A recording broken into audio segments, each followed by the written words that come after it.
Oh, It's sorry. like, yeah, it can be funnier without just doing like, shock value stuff. But there's all Absolutely. sorts of ways to be funny. And I'm just after so long, I'm just now learning that.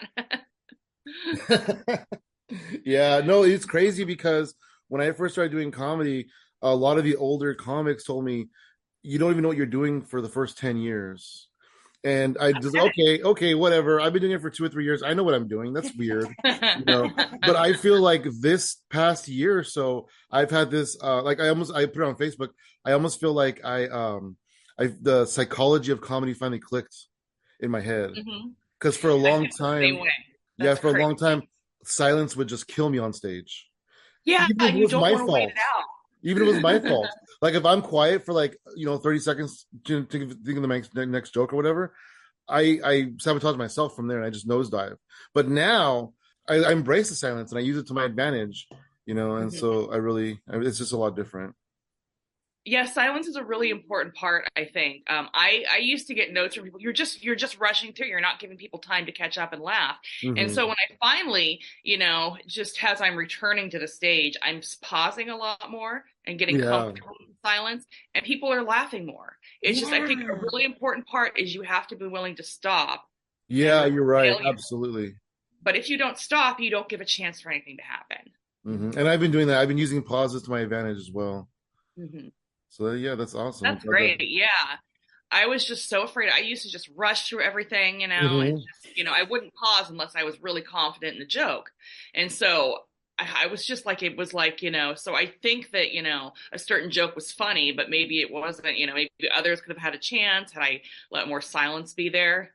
But, Yeah, yeah. but yeah, Especially that's what I feel more comfortable with now yeah, is going, especially for is mine. Because I'm going. sorry. Go ahead.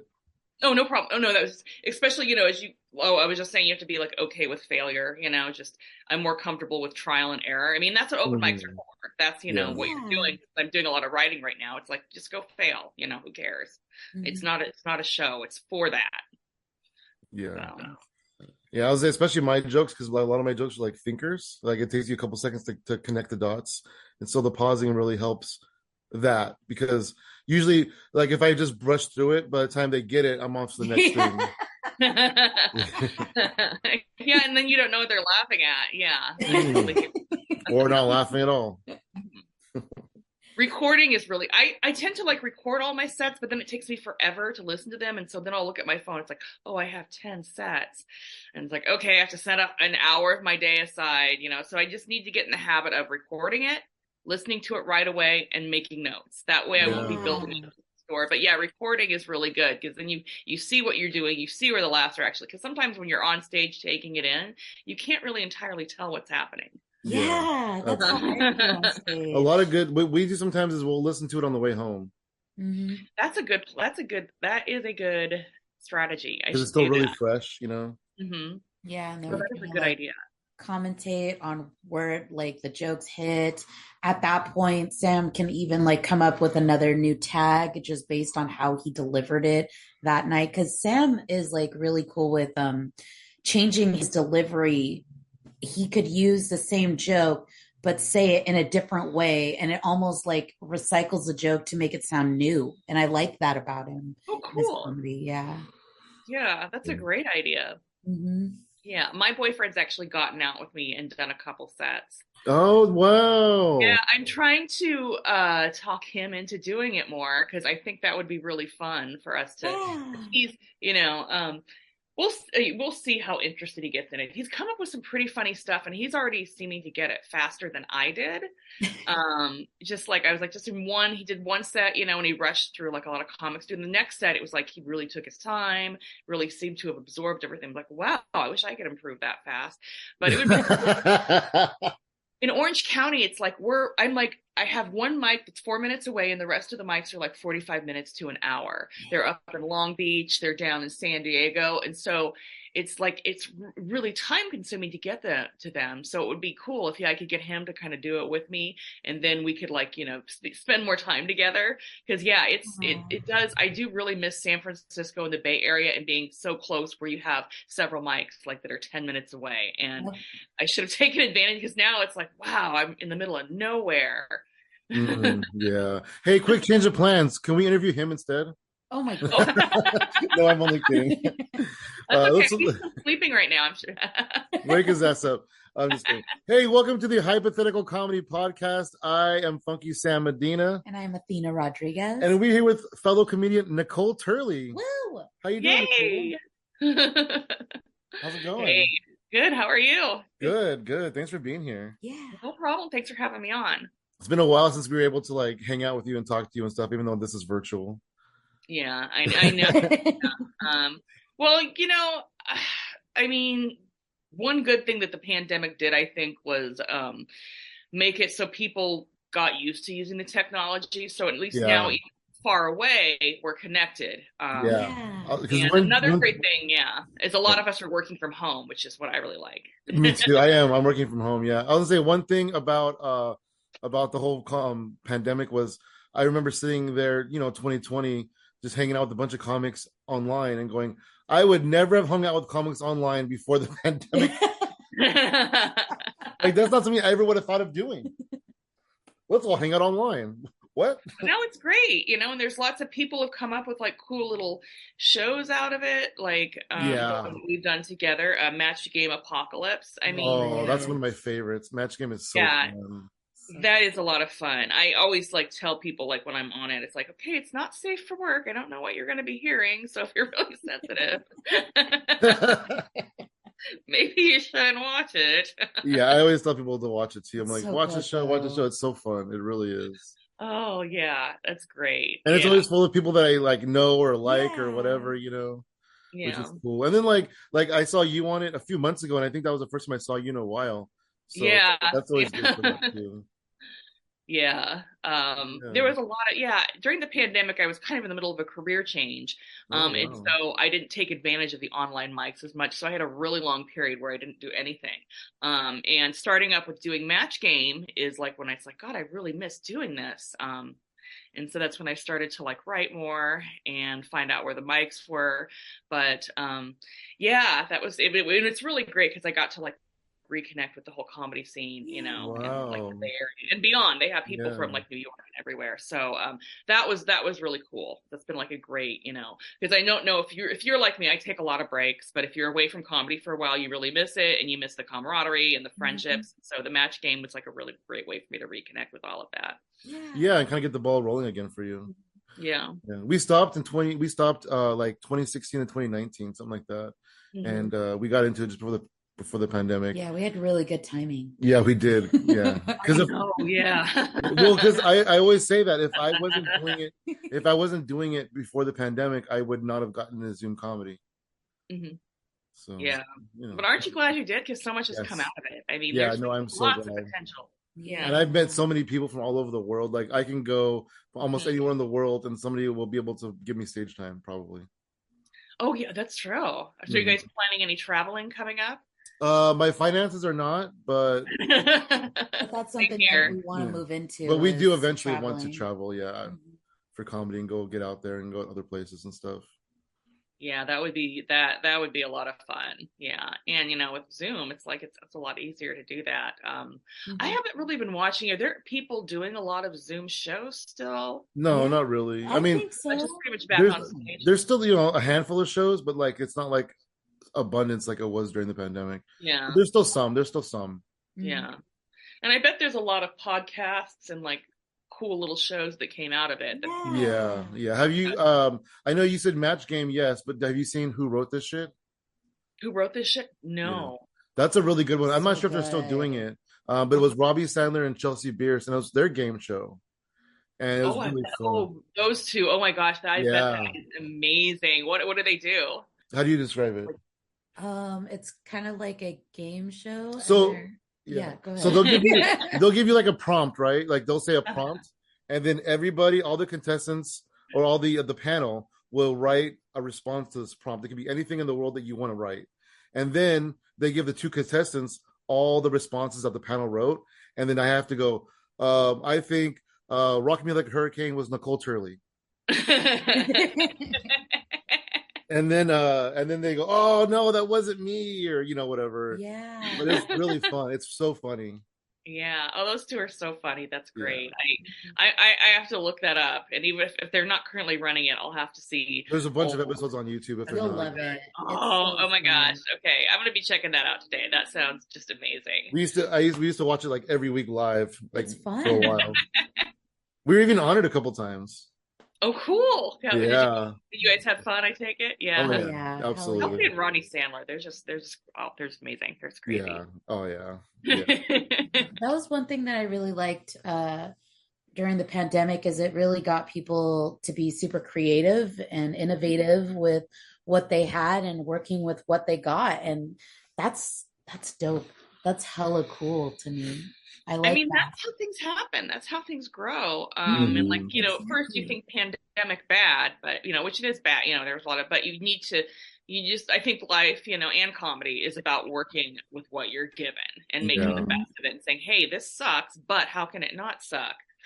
Which is something I haven't been naturally good at, but I've gotten better at it over the years. And comedy has been like part of that, like, taking a situation and just making it work, which is kind of Yeah. like a premise. You take a premise and you find a way to make it work. And if you sit around and like complain about it and talk about how bad it is, you're not going to get anywhere. Right. But when you work with a situation and you make it work for you, and then you're like, oh, I mean, I'm glad this happened, because if this hadn't happened, then this wouldn't have happened. So yeah. Yeah. Right. Exactly.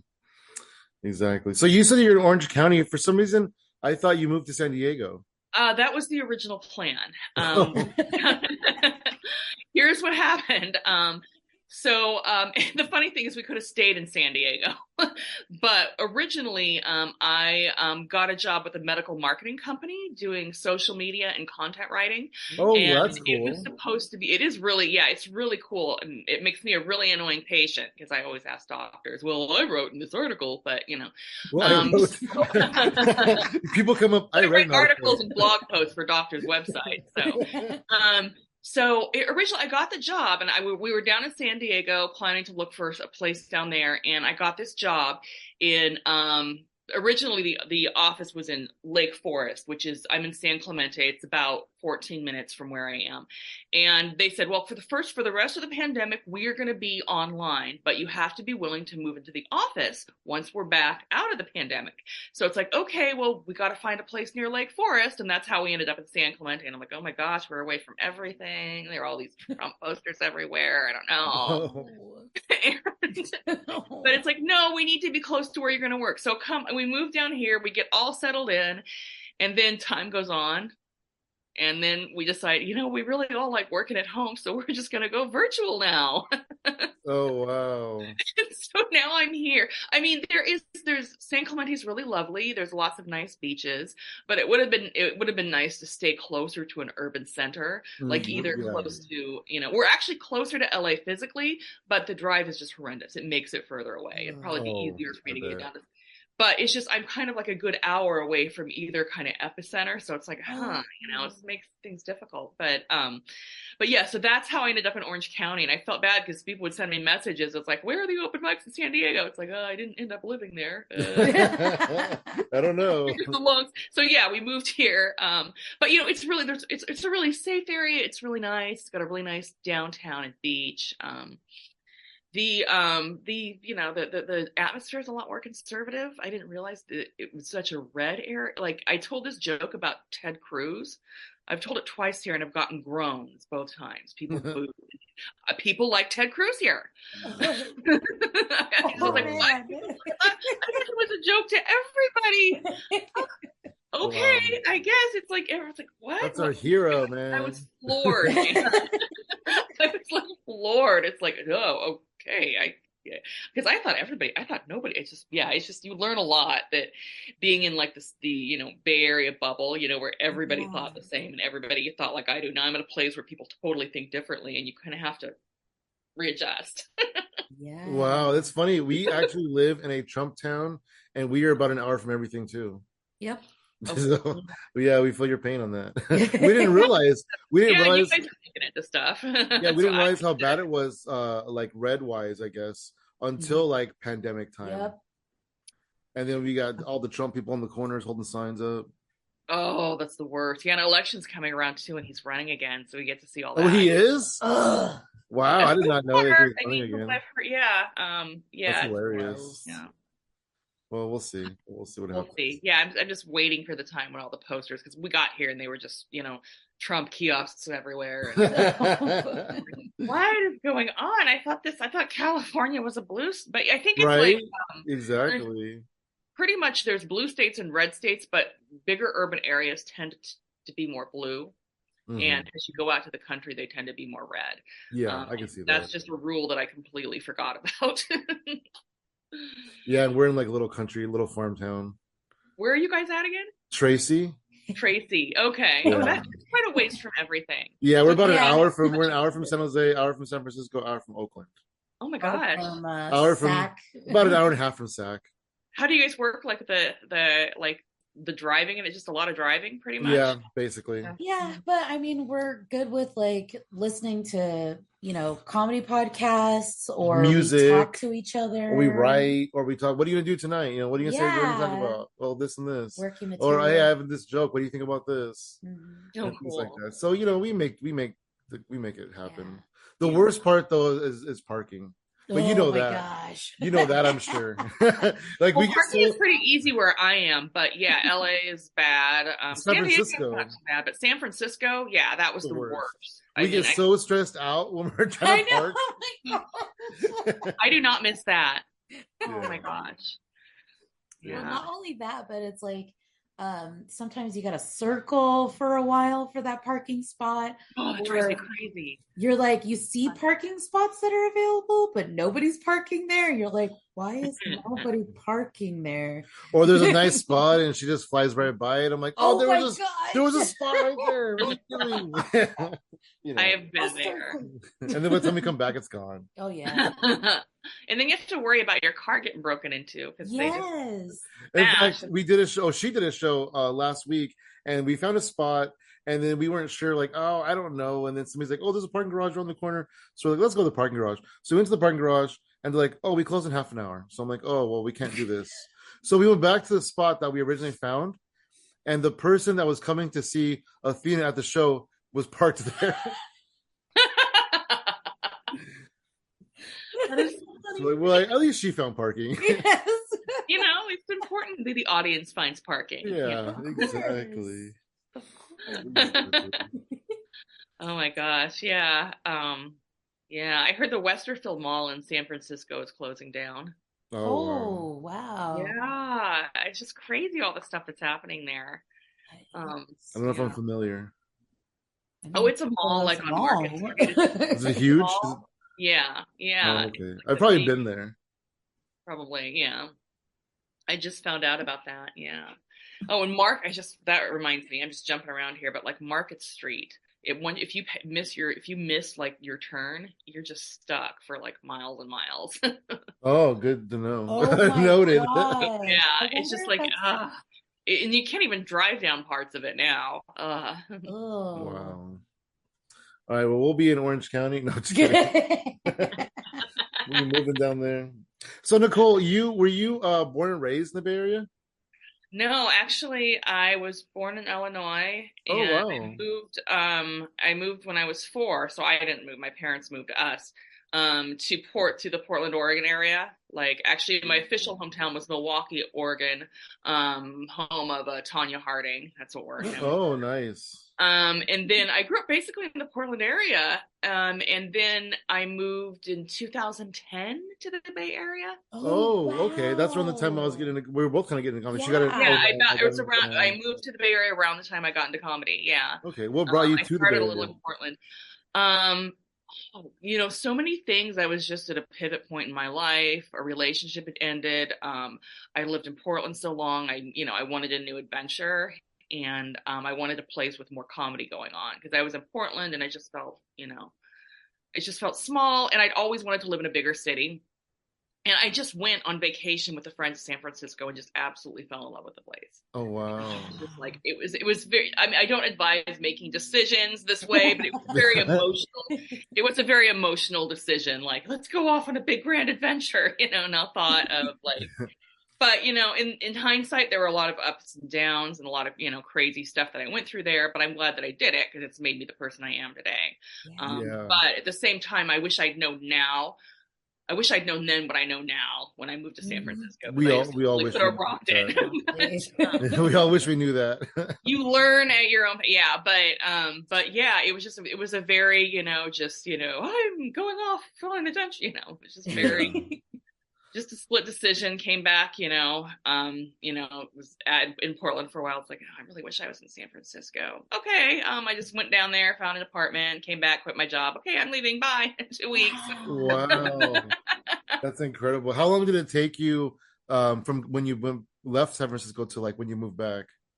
To when I left. When you went on vacation. It was like 3 months. You actually moved there. I think it was like 3 months. It was a really quick turnaround. Yeah. No, wait, no, it was longer than that. I think I went to visit in September, and I was September of 2009, and then I was living there by March of 2010. Wow. So it wasn't super quick, but super quick for me. Yeah, definitely. That definitely. is kind of quick. That time flies. Mm-hmm. Yeah, I know, it really does. And you were there for like 9 years? Yeah, like 10, I think longer, like maybe 12 or because I moved in was it I think I was there until 2020 or it was either 2019. Yeah, we left just a few months into the pandemic, which is crazy because I had just gotten a new job right before the pandemic started at this hotel, where I was doing like running an open mic just down the street at the lovely OMG. Oh, we passed by OMG the other day. How is it doing? Yeah, I don't know. We just passed by, but I was like, oh, there's OMG. Oh, look, OMG. That is a great place. I mean, it's a great place. The guy that runs it is really awesome. And it's always been a great supportive place for comedy. Yeah, I had just gotten this new job. I thought I was going to be working in it for a while, and all of a sudden people started talking about this pandemic because I was going to do Sandra Rizer's show like a couple weeks away, and people were going, and you first notice I got about things shutting down. She was like, well, we're going to have the show online because of this pandemic that's coming up. A lot of people are canceling. And then they ended up canceling the show because nobody wanted to do it online. And then I was at work, they were talking, we might shut down because people are canceling reservations. And my coworker, Michael, was saying, well, I think this is going to blow over in like 3 weeks. Yeah, a lot of people were saying that. Yeah. It ends up, they shut down. Months go by. And then we get this notice, well, we're going to be shutting down indefinitely. And then, it was kind of like, and so, my boyfriend's, his work was drying up there, and it's like, well, for financial reasons, let's go. So we went and stayed with his parents down around San Diego for a while. And his business started to really pick up down here, and I got this, cool new job that I have now. And yeah, things kind of changed, but it was good though, because I'm working in a field that I really enjoy, and I'm still making the same amount of money I was when I was working in the hotel in San Francisco. But so it just really and now I get to work from home. So it all just kind of in this roundabout way kind of worked out. Would be nice to be closer to comedy, but I'm in a real cool situation now. Yeah, that's cool. And then it sucks you have to drive an hour in a lot of traffic, but yeah, you can still get there. Yeah, so that's good. Yeah, well, there are like Orange County mics that are like not too bad on traffic. There's Long Beach. Huntington Beach is 45 minutes away. They have this really nice, cool comedy club called the Rec Room. No, it's not the Rec Room. Was it? I think it's called the Rec Room. Yeah. It's neat. It's like this little arcade, and next door is like a comedy club. Oh, wow. It's like, you walk into this big like arcade, and then over off to it's just weird places where they will decide to put comedy clubs. Well, I like that idea. Like the Laundromat Comedy Club. Oh yeah, Brainwash. I never did Brainwash. I didn't even know it was a laundromat until a few years ago. Oh really? Yeah, I've always heard of it. Oh, but it's just funny because Wash is the name. I never made that connection. And then somebody mentioned it was a laundromat. I was like, oh no, I saw a picture. Somebody put a picture of the Brainwash. I'm like, holy shit, that was a laundromat.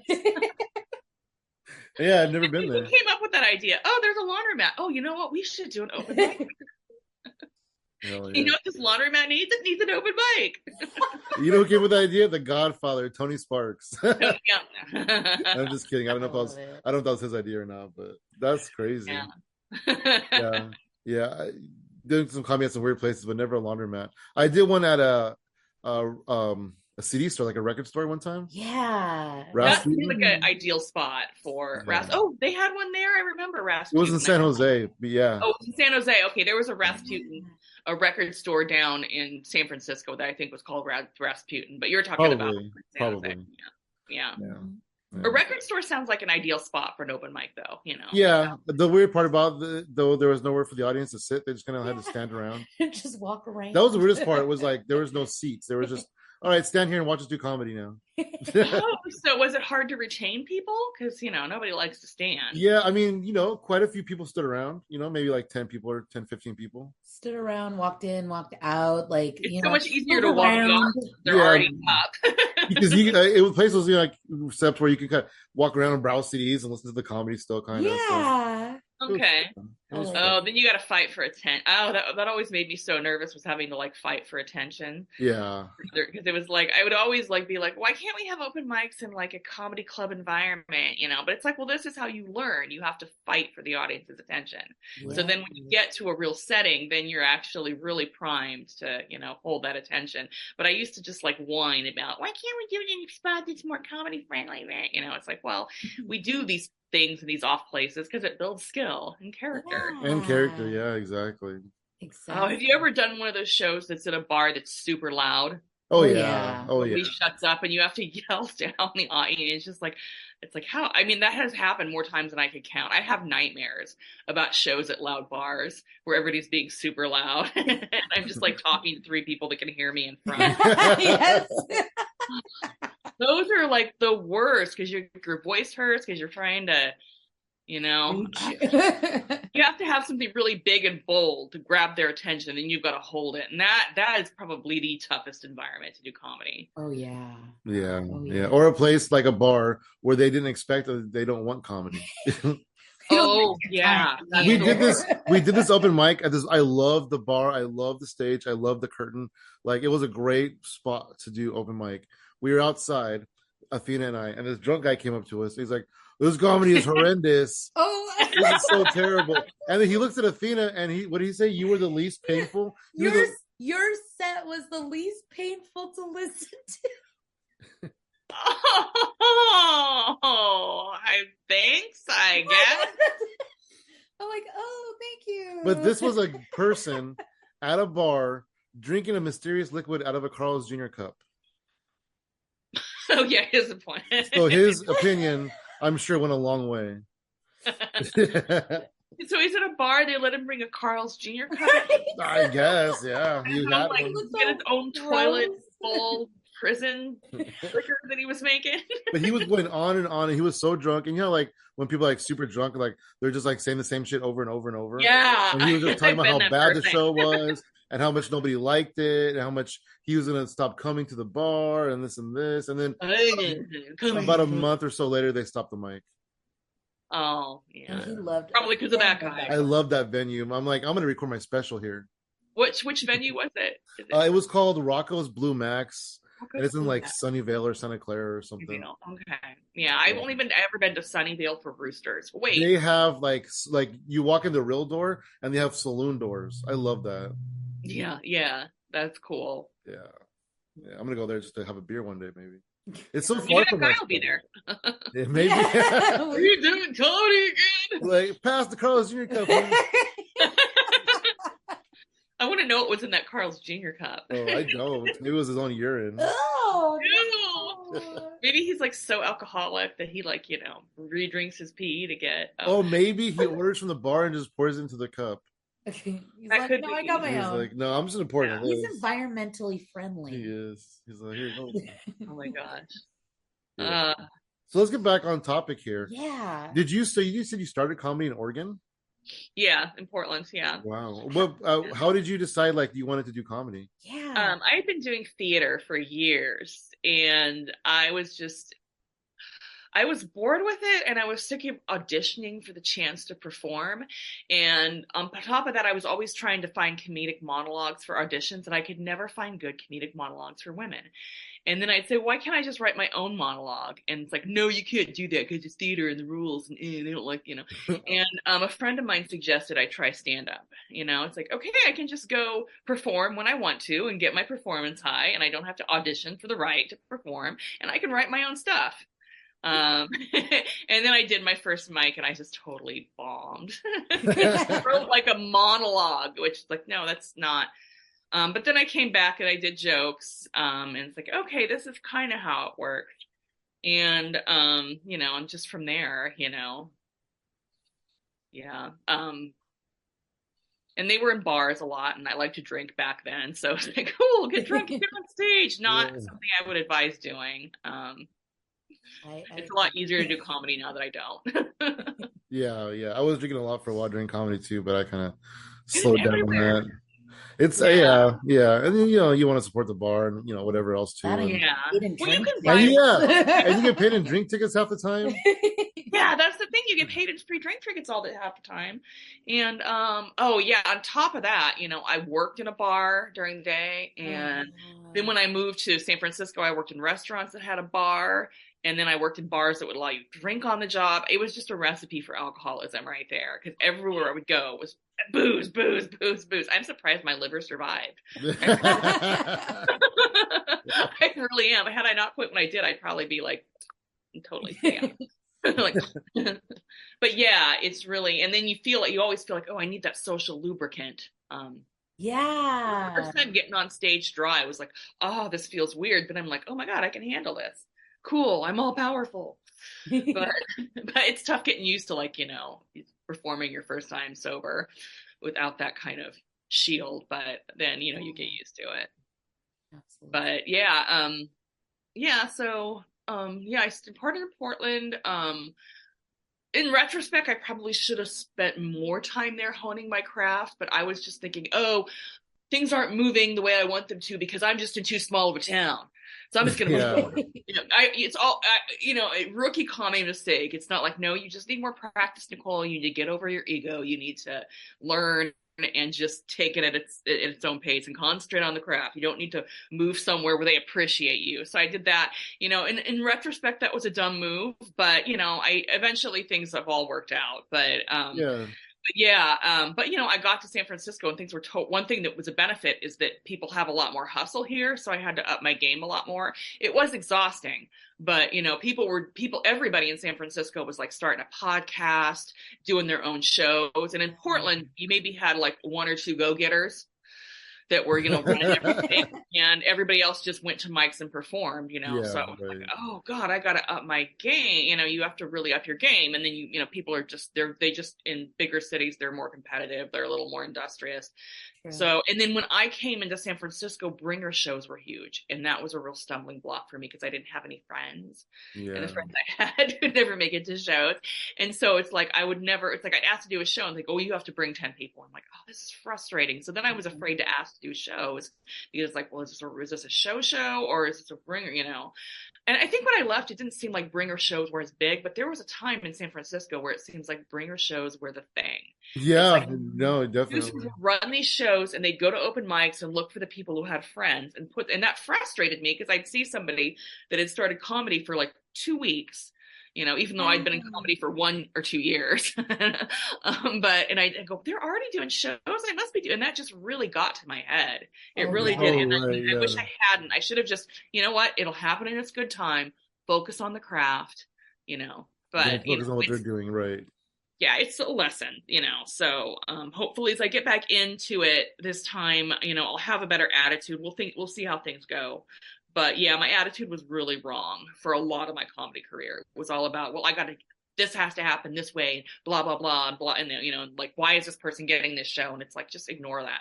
And the friends of mine that are in comedy that just ignored all that crap and just focused on their craft and were professional about it, they eventually started to go places and they're eventually getting somewhere.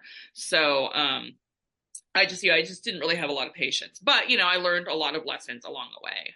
Yeah, absolutely. How long did you do it in Portland before you moved to San Francisco? Like about a year. Yeah, about a year, I think. I didn't give it a lot of time. I was real, yeah. And another thing I should have kept acting and doing theater on top of that, because I think that would have helped my comedy. Yeah. But I just was dumb. I didn't, I just, I just didn't, I wasn't talking to the right people, because a lot of comics will also act, and that helps it. But I mean, it's not too late. You're not far from LA.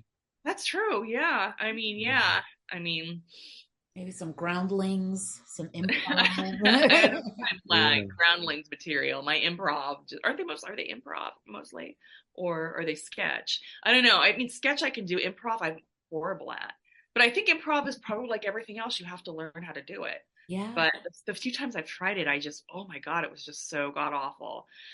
But I think you are god awful when you first start doing an art form. Yeah. And that's almost okay. anything. It's a big myth that you're somehow a natural talent. No, the people that make it are the people that work hard and do what they need to do. And talent will only get you so far. I mean, talent is helpful, but really, it's about, making mistakes and taking risks, working hard, and not letting, the wrong things get to your head.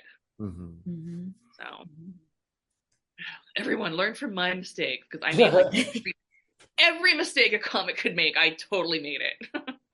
You were mentioning before we started recording that when you first started doing comedy, you attempted a lot of like shock humor. I don't know if it's shock humor, but like, and I was thinking about that because we were watching this episode of Dick Van Dyke. I don't know if you're familiar with that show. Yeah. Van Dyke Show. And he has to speak at his son's like daddy's work day kind of thing. And he's talking about, since he's a comedy writer, there's different ways to make people laugh.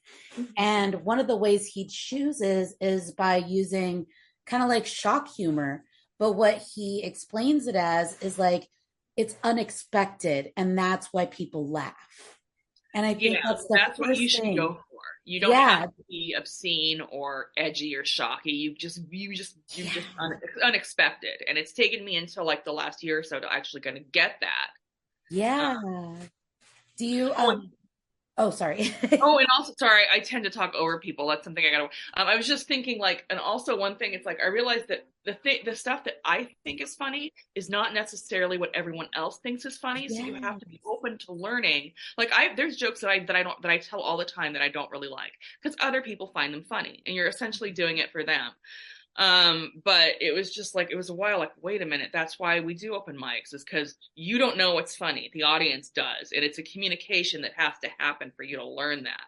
And so then that's, why you're supposed to try to get out every single night and do it. It's because that's how you learn. But it's like, because a lot of times you'll see comics go, oh, they're not that funny, but everybody else thinks they're, funny, and that's why they get, it's like, maybe, you just have to really open your ears and open your eyes, and a lot of it is, some people don't like constantly, being assaulted by edginess. They like just everyday ordinary stuff made funny or unexpected. Yeah. I love the idea of finding your voice beyond the unexpected laughs. Like when you start, that's where I think calling it a craft really is, because you're crafting the situation into like funny and joke, and really kind of like, you almost like kind of like herd people in your audience to like, get this joke, laugh at this punchline. And it's like a really cool symbiotic relationship, in my opinion. Yeah. And and I wish I'd had that feeling going in, we're like, no, I'm special, laugh at me. You guys just aren't smart enough to get my jokes. I mean, it all comes with growing up and maturing and stuff, though, I was really emotionally immature. Well, I didn't say that, but I won't argue it either. No, I know, I just was really, but I think you kind of have to look at like, one of the things they kind of teach us in recovery is you can't regret the past, because you learn from it and it makes you who you are now. But yeah, I do struggle with it. Gosh, I wish I hadn't been so stupid. Why did I think like that? We all look back at life and situations and say that to ourselves. Yeah. So you're not alone. Yeah. Yeah. Do you want to touch on your sobriety? Huh? You want to touch on your sobriety about how like it's Yeah. changed your life and stuff? Oh, yeah, gosh, yeah. I can't believe it, the whole time that was the problem. Yeah, it's just that, I mean, I quit drinking and boom, just like, let's see, how long has it been? 6 years now? Wow, Instantly made sure I did better. I congratulations. mean, I went back to school. I have like a career now. I'm not waiting tables at a dead end job. I have a great loving boyfriend. We've been together for 4 years. I'm paying off, I've cut my debt in half. I'm paying off debt that I was like, was following me around for years and years. And I'm healthier. Initially, I lost weight. I regained that weight during COVID. That was one really nice perk. It's like when you quit drinking, boom. And I'm like, wow. All those carbs went away. And you start to feel better about yourself. And I started to realize a lot of my depression and negativity was coming from the alcoholism and the consequences of it. And also like other drugs were involved. Won't get into too much, but Yeah, you don't have to incriminate yourself or we anything. go all the, but yeah, but it was a struggle. Like I quit, my initial quitting day was like April 1st. And I have Ooh. had a couple, yeah, April Fool's Day. It just happened that way. But I just, that was when I went to my first AA meeting on March 31st. Like, okay, things were just off the rails, out of control. It's like I gotta quit. I gotta do something, And before I went in, I downed like a bottle of peach Smirnoff, and I'm like, oh, this is the last hour. One for the road. And then but it was great. And then of course you get on a pink cloud and you think I got this. So I was like, I don't need the program. Now I just want to get back to my life. And, not having that program, I kind of slipped back and I had a couple slips, but I never went back into full-time alcoholism. I'd have a slip, I'd get back on the horse. But now I have to say I'm coming up on, it'll be 2 years this August of, complete abstinence from alcohol and everything. Wow. But yeah, but before that, I'd have a slip it seemed like every 6 months I'd have a little slip. And then, it's like, okay, I got to stop going back to meetings or these slips are going to turn into me being a full on drunk again. And I remember that I made the worst decisions. I spent way too much money and I thought alcohol was medicating my problems when I didn't realize that, it was the problem. And I had a lot of friends that would tell me that, like would mention it. And I would like say, I'm not an alcoholic, shut up. But really, it turns out that those were my real friends because they were the ones that stayed with me and supported me for getting sober. And they were trying to tell me something that was helping me out. And I wish I'd listened to a lot sooner. Yeah, that's powerful too, because like, I'm sure other people out there in the world are dealing with the same thing you were dealing with who don't think that's the problem or in denial or whatever, Yeah.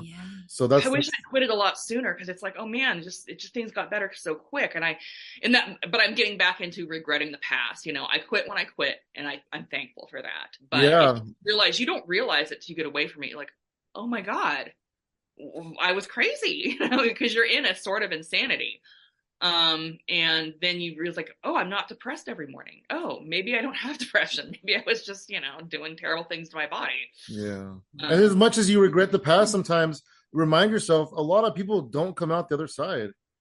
Yeah. I know, and that hurts every time. Like every time, I'm at a meeting. We usually do prayers. I'm not overly a religious person, but I do have a certain amount of spirituality. But every time we do this prayer at the end, it's called the Serenity Prayer. Yeah, we're familiar. And I think of the people that I know of that either died from addiction or from suicide, and I'll kind of hold them in my heart and in my head, and say a prayer, that they find peace.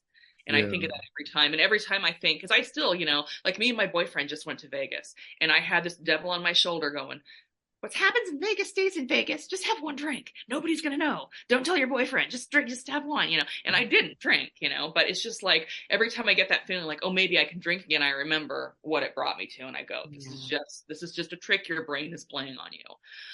But I remember, what it did to my life, and I remember what it's done to some people that I know and care about. And so whenever we say the prayer, I always hold them in my heart and I remind myself, that I got out of it. And, I always feel for the people that don't, I think it's amazing that you're able to give yourself grace when you do have your slip ups to say, oh, I slipped up. We're going to keep moving on. We're going to keep moving forward, because some people, they slip up and they just keep going. They just keep going with the slip up, and then it's their cycle again. And they're sad again. They make things worse. Things get and even they worse. don't remember that initial Yeah. feeling they were at. And I don't want to well, what happened is when I got back into the program about 2 years ago now here in San Clemente is, okay, I got a commitment. I have a meeting I run on Tuesday nights, and I have a sponsor, and I have a sponsee, which is someone that's under me that I help. And that has really been the glue that through those hard times where I'm thinking of slipping, it's like, nope, I can't do that. I have responsibilities. And that's what everybody told me to do when I first got sober. Get a commitment, I don't need to do all that stuff. But then I found out, yeah, I actually do need to do all that stuff. And it's through learning. I'm pretty dumb as a person. I need to really F up, I always have to learn everything the hard way a couple of times. Did you say that you run a meeting? Yeah, I do. Yeah. I'm oh, wow. Yeah, That's pretty cool. I never thought that would happen. If you told me that, 7 years ago, I was like, I'm running a meeting. I love drinking. I love drinking. I would have me from the future. You're going to be doing this. Like, no, I would just laugh them out of the realm. So it is weird how life goes. Yeah. Is it like similar or different to like having an open mic?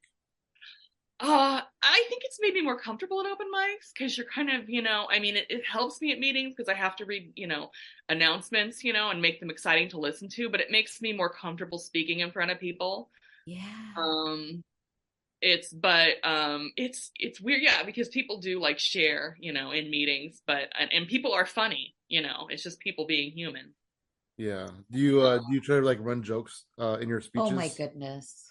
Not well, if they just happen organically, like at this one point in the meeting where we'll say any AA announcements, and I'll say don't smoke crack.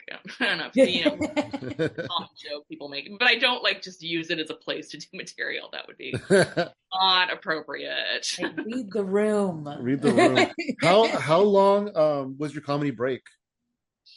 Let's I guess see. the most recent one. I don't know. Oh gosh.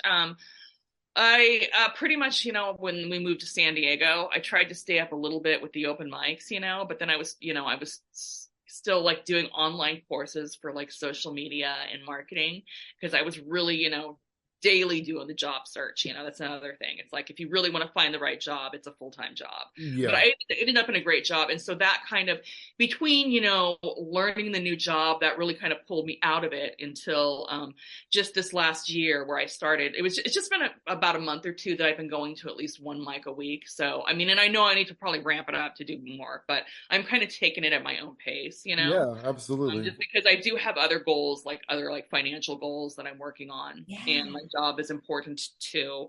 And it's really hard. There's so many elements to comedy. There's the writing, there's the marketing, there's the going to mics and trying stuff. And when you're trying to focus on I'm very ADHD. When I try to focus on all things at once, I just, it's hard to do any one thing well. And so right now I'm just focusing on the writing part of it. And then when there is time to go to a mic, I'll try what I've written.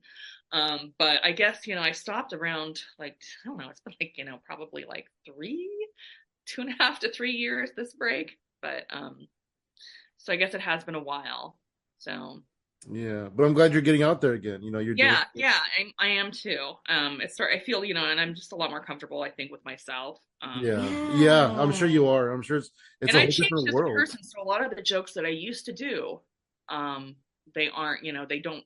I do them. It's God, this doesn't feel right. This really isn't me anymore. I need to find out who this new person is. Yes, exactly. Wow. I also like the idea because I feel like a lot of, and I'm not going to speak for everyone, but I feel like a lot of comedians get kind of anxious or sad or depressed because they really try to keep up pace with other people. Yeah. Who make it seem like one, it's effortless, two, it's completely doable to do 20 mics in 2 days. And you're so many different people. Some people have families they have to go to.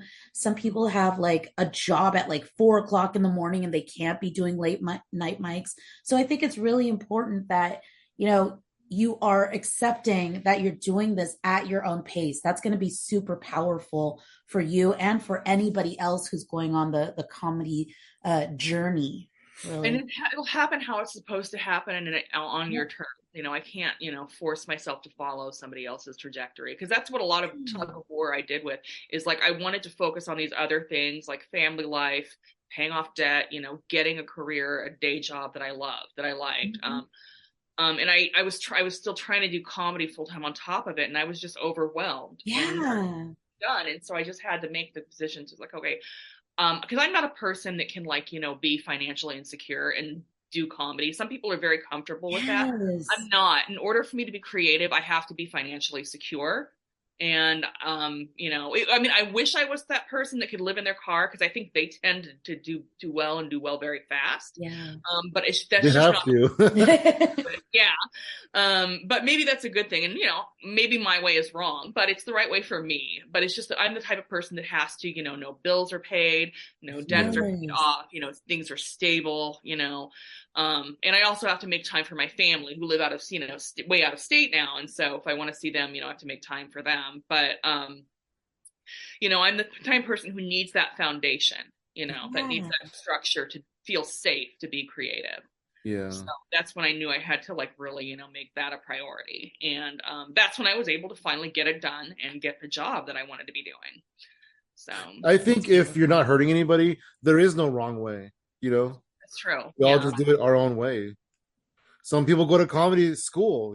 I never did that. Some people like read books about comedy, or some people Yeah. like whatever, like just They start off with all kinds improv. of different ways. It's been Mm-hmm. so interesting listening to everybody's kind of, comedic origin story of how they started. And some of them are similar, like I just recently experienced this tragedy and then I wanted to do stand up. Like it's Like like a some of them are divorce or still, something like yeah. that. Yeah. But like the thing that rings true is that when they stopped trying to keep up pace with other people, that's where they found their own identity as a comedian and they found what works for them. And I feel like comedy is like one of the only things where people will see a comedian who's like unhoused, struggling financially, like not even being able to like find a bite to eat and having like such a hard time, but they emulate them because they're getting booked. They're on shows, they're on flyers, and that this person is like having a difficult time, but they inspire envy in others just because they're getting booked. Yeah. It's like the only place where you could be suffering and not doing very well, and people are like, wow, you've got it all. That's true. Yeah, I definitely agree. And like the thing is though, even if I think I were to do comedy that way, just drop everything, live in my car, I wouldn't succeed, because that's not how I operate. I would be Yeah. too overwhelmed with I'm living in my car, blah blah blah, and then I wouldn't be able to perform well on stage. So it's all about doing what you need to do to be Right. Exactly. Yeah. but Exactly. I do admire those people that do put it on. I mean, yeah, hats off to them. And that's probably the right way to do it. But I feel like the right way for them, what Yeah. yeah, Sam was saying, like there's no real wrong way, but you have to figure out what your way What works is. for you? Yeah. Yeah. Absolutely. Hmm. Absolutely. What are do you what are some of the good moments, like highlights from your time doing comedy in San Yeah. Francisco?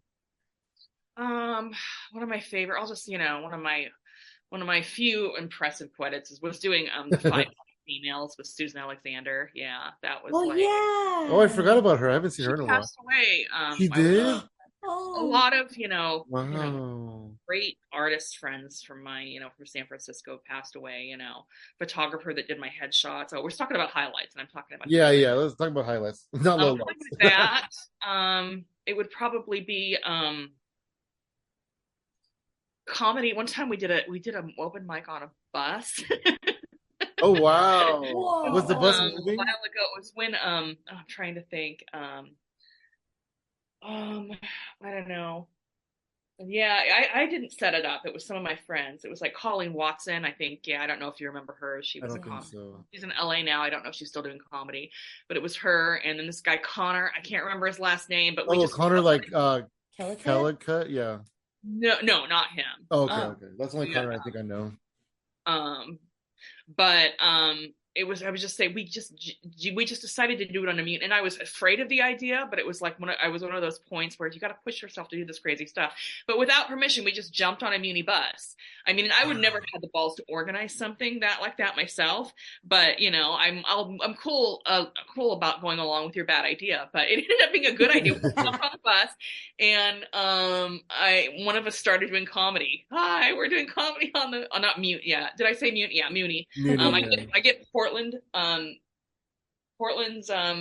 public transportation and San Francisco's public transportation mixed up. So I wanted to make sure I said the right one. And we started doing comedy. I'm like, they're going to kick us off, but they didn't. It just, they enjoyed it. And then the next person got up and did their set. Wow. The bus driver thought it was great. But, the thing is, though, it could have gone the exact opposite. People could have been throwing stuff. There could have been a crazy person. The bus driver said, get the fuck off. Oops, sorry. I didn't mean to say no, you're good. Okay. No worries. Drop the F-bomb. But the thing is, though, that's the thing. We should have had to be like prepared for that. You have to be willing. Oh, I'm going to try this, and it could go really shitty, and I have to be okay with that, and still willing to go try it again. But it was great. For that time, it worked out great because we were such bad. Like, oh, it went really well. And I would say, running, I did run my own show. I didn't think it was successful at the time, but when I tried to run a show again years later, I realized just how successful it was. It was probably, I ran a show at Underground SF twice a month, which turned out to be a lot of work, a lot more work than I expected it to be, and it took forever. I mean, I didn't know what I was doing. I didn't have the right mic stand. I didn't know how to promote. It took about 6 months, and I started to get a consistent audience. And just then they stopped the show, the DJ show after it. I went away. But, I didn't think it was very good. But then when I tried to run a show the second time and it completely flopped, I realized just how successful that show was, given the fact that I was doing it pretty much on my own. Wow. And so it's like, but the thing, speaking about the show that flopped, we got this really nice venue, but I could kind of get the feeling that the guy wasn't really into comedy. He was just begrudgingly accepting it. And I should have listened to that because we didn't have a lot of support from the venue, and the people I was working with a group, and they said, well, we need to ask for compensation for the comics. I go, I agree. And so we started to ask for stuff, which we should, but because the guy wasn't into it, he was just bummed that he was getting asked for all this stuff. And so we did the show, and we had a decent turnout, but because they didn't make, a lot of money for the bar that night, he canceled it right away. And we'd already had flyers ready for the next show. I had to take them down. And it happened right after the show was done. We were talking about it, and my friend got the email saying, well, it looks like this comedy thing's not going to work out. And the thing that was sad is because when we got there, he had none of the stuff set up, and he wasn't even there. We had to scramble. So, I mean, the bar never work with the bar unless they seem invested in it. Yeah. And it's so hard to find a venue because if they're not gung ho, you're not going to get shit from them. Yeah. As far as support. But it really hurt because I really put a lot into trying to make this show a success, and it failed. But then, through that, I realized, you know what, the absolute worst that could have happened, what I feared happened, and it's not that bad. Yeah. So, if I ever, start anything down here, it's like, I keep saying, well, no, what if it goes, well, yeah, it could go wrong, but failure is part of it. And I was just so afraid of failure. It's like, I wouldn't do anything unless I'm sure it would work, which is not the way to go with comedy. You have to try stuff, fail, and you have to really look stupid. It's like you're learning, Yeah, with comedy. Oh, sorry. I was embarrassed. Oh, I'm sorry. I was embarrassed how my first show went because I did so many things wrong. But looking back, it's like, well, that's a learning experience. Now I know not to do that again. And eventually, it got more successful. So. Wow, that's cool. What got you into producing in the first place? How'd you get into that? It was I just kind of wanted to run my own thing, have, something that, I had control over. And originally it was to get more stage time. But I was so, obsessed with the producing side and promoting that I didn't really have much energy for hosting. Always the best way. The best way to get stage time is to run an open mic, which I think, I might see if I can do that down here. That's probably because there's not a lot of work that has to go into producing, you get more stage, but you're producing a show. You're so worried about all the things that go behind it. You can't really enjoy the main stage part. And then if you're doing yours every 2 weeks, like you said, then you're constantly promoting because your show's over and the next day you're getting ready for the next show. Yeah, it was constant. Yeah, and I didn't realize that, and it gave me a whole new respect from people that do all these shows like Pan Benjamin. I don't know how she does all Aw. that. I would lose my mind. She must have to be just constantly promoting, constant. I mean, it's really hard, but I'm glad I did it because I mean I learned a lot of important things. But I think it's important to that's an important part of is to at least try to produce shows or Yeah. try to do other Yeah, stuff out exactly. um Exactly. but I think now that I've had my ups and downs of producing, maybe when I go back to it this time, it'll do better. I don't know, we'll see. You've had a Yeah. I successful want to get show? out there and get to know. I want to get out there and get to know the comics in this area a little Yeah. better. Yeah. Yeah. Like, you've had a successful show and you've had a kind of a flop show, so you kind of know like How it feels, yeah, yeah. what to do either way, really. So Yeah. yeah, And a lot of awesome. people, when you think about it, a lot of people fail, and I've been like, producing shows where people were talking shit about it at the show, which is very common. And you Oh just gotta, wow, that's yeah, you that gotta would let hurt my that shit feelings. roll off your back. Well, they Yeah. were right in what they were saying. But just gotta realize that, I mean, I would just let every little thing bother me. And now I don't let every little thing bother me anymore. But I think if just like with starting your sets at open mics, you're gonna suck at first. Well, the same is gonna go for producing. You're not gonna, start producing. I mean, yeah, some people begin better than others, but you've got to accept the facts. There's things you're not gonna think of. Yeah. There's things that are gonna go wrong, and that's it's the only people that don't have that experience are people that don't try anything. Yep. You Yeah, just got to roll absolutely. with the punches. Yeah, that's a Really, big part of it. definitely. So Nicole, before we wrap up, let's manifest a few things. What do you want to have, for the future for comedy and for life? Oh gosh, I usually don't make long-term plans. Yeah. Every time I made long-term plans, people go opposite. Well, I would like, we'll do more. So I would like to, kind of start running my own. I'll probably start with a weekly mic. I think that would be, because I mean, I think this area probably could use more mics. The problem is I don't bar hop anymore, so I'll have to So you don't know all the bars. out venues. Maybe I can talk to somebody there at comics. Probably that, and then I'd like to, within the next months, be getting out to 3 mics a week.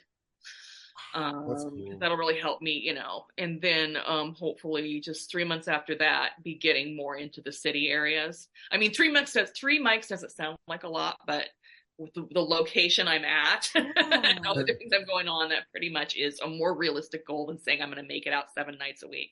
Yeah. And then I'll probably just go from there. I just got promoted at my job. Oh, congratulations. Yay. So, and that, but what's great about my job is if, I do, start doing more comedy, it's a remote job. So I could essentially work my job and do comedy. Yes. So there's a lot of possibilities there. And yeah, that's about all. I'm not really good at like, oh, in 10 years I'm going to be doing this. Yeah, but I that's think you good though. try Like, stuff and then you learn and then you reevaluate. Because I made all these goals back when I went to San Francisco and none of them came to fruition because I didn't know what I was doing. I didn't know what I was talking about. But yeah, I like yeah. it. But you're definitely you're probably doing better than those goals anyway. So like in your life now, so you're doing good. Sobriety is a big thing, I mean, Yeah, I just, exactly. I hope to still be sober 10 years from now. Hell yeah. So, and that's not guaranteed. That's something I have to work at every day. Yeah. Every day is a struggle, but I feel like you can do it. You're a strong Thank person. you. Well, it was so great talking to you guys. Thanks Yeah, it was really awesome talking to you and getting to know you a little bit better, and hearing some stories about your past and things like that. Absolutely. You want to plug your social media? Huh? Oh, well, I right now it's mostly just my dog Gage. But you can follow me. You can still follow me on Instagram at Turley World Comedy, or I think it's at Turley World. At Turley World is pretty much my handle for Twitter, for Facebook, for Instagram. If you want to see the stuff that I don't say on Facebook, or I don't, stuff that I want to hide that I say, the more, offensive, I don't really get that offensive. Is Twitter is where you go. That's where I post the stuff that I'm afraid to post other places. Oh my gosh. Before you go, I have a quick story. So Athena never goes on Twitter ever, ever, ever, ever, ever, ever, ever. And so sometimes I'll like if I think of a joke premise, I'll just throw it on Twitter just to kind of see if I get reactions to it. Whatever. I'll text it to my best friend. And we were in the car the other day, and she was driving pretty fast, and I was like, "Hey, there's a speed limit. Like, what are you doing?" And then she was like, "Oh, I'm keeping with the flow of traffic." And that was the end of the conversation, right? But then I went to Twitter and I put, my wife was driving really fast, and I had to remind her of the speed limit. She said, "I'm keeping up with the flow of traffic." And I said, "That's not traffic. That's a police chase." And so then we're at home, and she was started to read it out loud. I'm like, "Wait, what? You went on Twitter?" Oh my God. One day. So scared. He acted like I was like reading aloud some private message that he didn't put on Twitter. Like, hey, where did you see that? I thought she was gonna get so mad, and it's funny because she started reading it and she was kind of like, "What?" upset about it. But then by the time she got to the end, she was laughing hysterically. So it was good one. And now that's my new joke, and people love it every time I say it. I love it. Yeah. Keep that. That's a keeper. Oh yeah, and before we like finish up, I know it's your episode and it's about you, but I just wanted to reiterate that I'm such a huge fan of your parents' artwork too. Yes. Oh yeah, and you'll see my parents' artwork. Yeah, at it's at Turley Art now. Their Twitter is at Turley Art. It was Mom and Dad Art. My parents are artists. They're both watercolor and acrylic artists, and Turley Giddings Art is the website. If you go Turley Giddings Art, you'll get their website, and they have a lot of stuff on there. And my mom, because of her artwork, she has really gotten into Instagram. So my mom took over Instagram. She's posting her paintings. I mean, she's like a Instagram diva, an Instagram art model. It's just really cool to see my parents, that are just get into social media, and now they're just supporting there. Like, I made them a web page and an Instagram account. Oh, nice. And that's something that happened after I got sober. I started to do things for the people I care about, and that means the world to me. It really does. But yeah, I met my mom was, well, let me try this Instagram. And then my mom just really took to it. She goes, because my mom hates social media because she thinks it's a bunch of people fighting. But then Instagram is where people post pictures of their pets and their lovely. So she likes Instagram and she regularly posts her artwork on it. So that's the best. Love it. Nice. That's cool. Love it. They're just like, they're totally two different styles, and the material they come up with is just beautiful. So I just wanted to say that. That warms my heart. They will love to hear that. So I'll probably be talking to them today. So I'll tell them you said that. Oh, that's awesome. Are they still in Portland? They are in Vancouver, actually, which is just across the river from Portland. But nice. That's cool. That's cool. Awesome. So anyway, social media, you can find me at Funky Sam Medina across the board. I have a lot of cool shows coming up, so go check those out. I thought you were going to say shit again. I have a lot of cool shit coming up. You can find me at She Shines For You, all spelled out, no numbers, on Instagram and Twitter. Don't go on Twitter. Awesome, Nicole. Thank you so much. Thank you. It was great seeing you guys. You have a good day, okay? Likewise. All right. You.